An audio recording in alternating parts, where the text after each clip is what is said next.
Mabuhay Pilipinas! Char lang. What's up sa inyo dyan? Welcome sa Pang Banda Vlog starring Pabibo. Pabebe! Yes, and syempre, ang paborito ng lahat, Pabibe!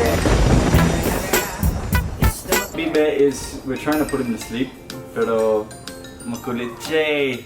Makulit ka, diba, bebe? Yes, Hindi niya pa siya makulit ka, umiiyak. no? Ayaw niyang magpalapag sa akin kanina pa. Hindi ko kasi kailangan siyang i-burp. Ayan. Burp mo lang while gumagawa tayo ng video na to. Ano, ibaburp kita? Papagalitan na naman si daddy ng mga netizens. Sabi nila sobrang malakas daw yung pagbaburp ko. Tinanong ko sa family ko, panoorin niyo to. Sabi ko sa family ko, panoorin niyo tong video na to. Hindi siya nagka-comfort. I think baka may colic siya. And then sabihin niyo kung sobrang malakas yung pagbaburp ko sa ganyan, no? Sabi nila hindi naman, actually mas malakas yung ginagawa nila. Kasi sa ganito. nung una kong pumunta ng Australia, first time ba yun na may baby na si Abby? Yeah. Yun, nagulat talaga ako kasi yung pag-birthday ko. Oo, tingnan nyo, nag-burp na siya. Oh. Nag-burp ako, ang lakas ng ng ganun niya. Sabi ko, Yeah. pero nag-burp yung baby, so hindi naman umiyak. Sabi ko, siguro ganun nga. Maraming nagsasabi, baka magkaka-hemorrhage siya, gano'n. Hindi naman. Hindi naman gano'n kalakas yung, pakinggan nyo. Oh. Alam mo, kasi malaki yung kamay mo, natatakot sila. Gano'n ba? Malaki bang kamay ni Daddy Kasi Bebe? pag tinignan mo sa video, para talagang grabe ginaganon mo talaga siya. Hindi naman saktong-sakto lang. Pero sabagay kayo kasi, marami kasing baby yan sa kanila, sa family nila. Tapos yun yung ginagawa nila, kaya siguro We turned out fine. Okay naman yung lungs ko. Athlete ako. Cradle mo. Sorry. Hindi. Kung i-cradle ko siya, umiyak siya. Ako. Kasi kapag kinakradle ko siya, akala niya may suso ako. Yan yung problema din pag ako yung umawak sa kanya. Kasi, lagi siyang nag-isip ng pagkain pag ako yung umawak sa kanya. Oh my gosh, my hair. Wala ko tingin na. Ayusin ko. Alright guys, so yes, sa vlog na to, pag-usapan natin kung paano naging affected ang relationship namin ni Shanta ever since nagka-baby na kami. Wala na kaming date. Wala na kaming me time. Kasi dati before kami nagka-bebe, lagi kami nag-Netflix and chill. Chill na chill pa natin. Yes, Netflix, kumakain. Oh, baby is listening din. Nakatitig siya sa akin. Sabi niya, inaano niyo ba ako kasi dumating.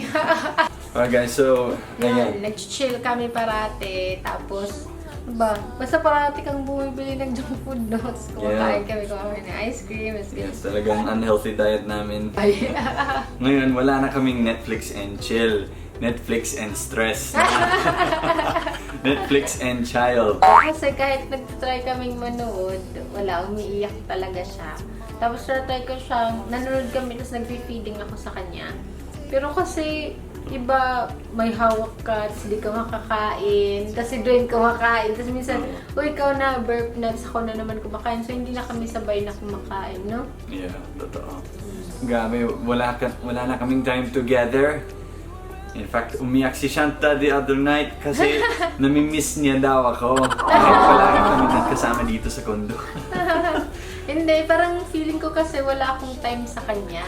Kasi parating si Nitro yung inaalagaan ko. Parang feeling ko, wala akong time sa'yo, ganyan. Tapos namimiss ko siya, gano'n. At kapag natutulog si Nitro, dapat din tutulog si Mami or kain tulog, gano'n, di ba? Tapos See, I'll try cradling. Ready? feeling ko may trauma siya ng nung marami siyang injections, gano'n, no? Oo, nung nasa hospital siya. Mm, Natrauma kasi ka ba, bebe? Natrauma ka? Parang may night terror siya. Yung ba tawag doon? Yung parang natutulog siya, tapos bigla siya, Bigla siyang gumising, no? Oo. tapos matutulog na ulit. Tulog na ulit. Actually, Sleep siya talking. nagigising. Oo, Sleep crying. sleep crying siya. Kawawa Parang naman. siyang nagkaganon. Akala ko, Akala mo nasa nagugutom hospital siya. ka na naman, no? Oo, akala niya nasa hospital pa siya. Nahanap niya yung gatas. Tapos nakikipaglaban siya, gano'n, para may pagkain siya. Kawawa naman. Kawawa, pero tumatawa ko. Wow naman si Bebe. No. Baka mahulugan yan. It's not gonna hold it. No, kawawa naman si Bebe. Natrauma ka, no? Natrauma ka sa hospital, no? Yeah. Ang cute niya, no? Yun nga guys, pero syempre in love pa rin ako kay So, yung hindi kami affected na, no? Like, nag-away kami or gano'n. Hindi. Mas na-feel ko nga na like, totoo yung vow. Yung vow, no? Like, yung sinasabi niya sa, sa kasal namin. There is no girl in the world that is like you. You're beautiful, not only on the outside, but on the inside also. I don't know of any enemies you have, and I don't know anyone that doesn't like you. You're such a friendly person. You get along with everybody. You're like an angel. Na, yung lahat ng sinabi niya, na tulungan niya ako, ganyan. Yun, ginagawa niya yun ngayon. Nakikita ko talaga. Tapos yung sacrifice niya din. Tapos inintindi mo ko, no, Dini? Siyempre, bebe. Tapos grabe, parang pag hindi ako nag-alangan na magsabi na pagod na ako or naantok ako kasi alam kong sasaluhin niya. Parang hindi siya nagdadalawang isip na, oh, akin na, gano'n. Tapos pag sabi ko, nagugutom ako, kumain ka na, gano'n. Tapos pag matutulog ako, biglang pag umiyak kasi si baby, gumagano'n ako, tinitingnan ko. Sabi niya, you sleep. You sleep. Wow, naka-jackpot si ate. Like, we don't have time together na. In fact, karamihan sa mga dates namin na dito lang sa condo. Magkasama lang kami, di ba? Nagsisweet-sweet. Nagsisweet-sweet. Ngayon, hindi na pwede kasi may baby na dito. May baby na, umiiyak, ganun. Tapos, super demanding siya. Kung tignan mo to, kasi kakatali. Alam niyo, Shanta is a very good mom. She's a very good mother. Dapat As ganyan in- yung gagawin mo. Ang gagawin mo, sasabihin mo. Sige, sorry. She's a very thank you. good... Ay, paparinig. Spends a lot of time taking care of Nitro. She's always worried about him, making sure, is he breathing? Ganun na. And, Oh my gosh, my hair is nakapay. and then, kahit nag-alaga siya kay Nitro, she still wants to cook, she still wants to Hugas sa hugas, plato. ganun. Kasi So yan, she's ano very ko kasi- masipag. She's masipag. Ayokong makalat yung bahay. It's like wala akong gana magluto or linis pag may baby. Gusto ko lang mag-take out or No. cereal na Ako lang. hindi. So yun guys, huwag kayong mag-alala. In love pa rin kami. Char lang yun yung thumbnail. We're good naman. We just parang namimiss namin yung time namin together. Kasi parang wala na kaming time alone together. Wala na. And then ganun lang talaga pag may baby ka, di ba? Pero I think pag lilipat na kami sa province and we have mga like helpers to help out with the baby and stuff, we can have time together. Mag-aalagin ng baby. I want to alagan ng baby. You don't want yaya? I don't want yan. Bakit? Siguro magluluto lang or maglilinis pero ako mag-alaga kay Nitro. Ganun. Pwede. Maganda yun actually kung may katulong, no? Like, naglilinis, nagluluto para focus yung- natin kay baby at saka sa trabaho, no? O kasi ikaw, kaya na-overwhelmed ka kasi madam maghuhugas, ganyan. Kaya na-overwhelmed ka, tapos mag-edit ka pa.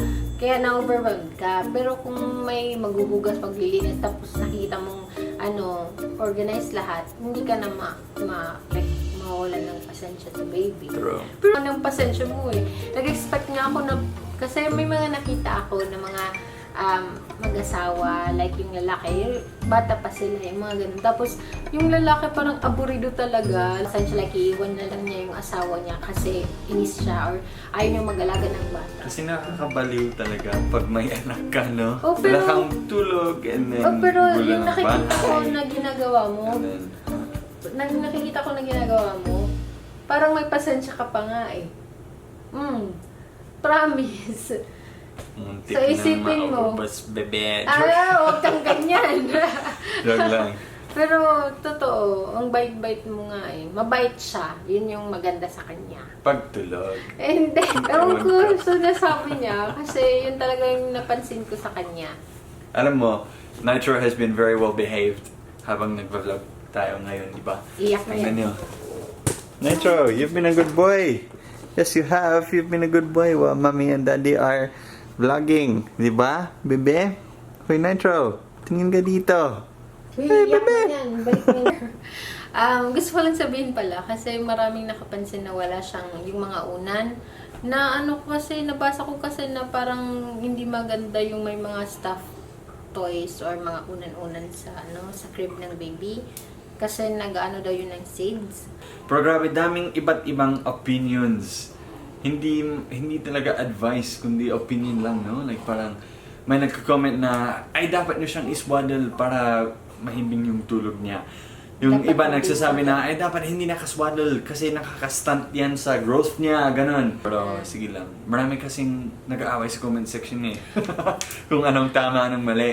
Alright guys, Na, umiyak na kita-kits siya. po sa sunod na vlog. We're going to take care of Nitro kasi umiiyak na siya. Nag-aabredo na naman siya. Maraming salamat po! Yes. Punta po kayo sa channel ko. Meron ako mga old videos doon. Alright guys, we'll see you again soon. Bye-bye! You're beautiful, shine like a star.